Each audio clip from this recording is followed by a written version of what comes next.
What's up, guys? Nocturnal Emissary here again. Just an update on my lightsaber build. So I went ahead and drilled out the holes in the emitter for two set screws. One will hold in the hilt side PCB and the other one will hold in the actual blade. I set up the JST connectors for the switch. Right now I am currently soldering the wires. I've got the wire, I'm here tinning these wires. I already tinned the pads on the soundboard that are going to be used.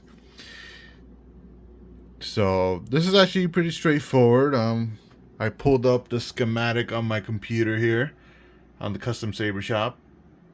The wiring schematic generator. Comes in really handy. I'm super happy they did that.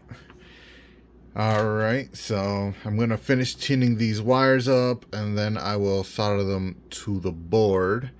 I also tinned up the hilt side PCB here, ready to accept the wires.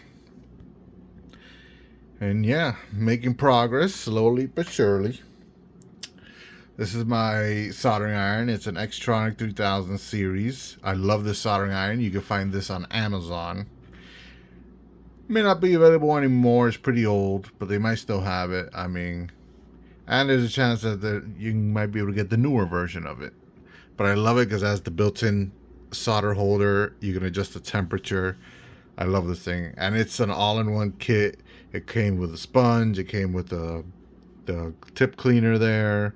It came with solder. And it even came with a solder sucker. It's a really nice soldering iron. I love it. I used it on the Reaper. I use it on all my projects. And it comes with built-in helping hands, which definitely helps. I ain't gonna lie. So yeah, short little update here.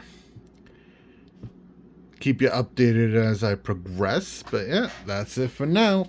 See you on the next one.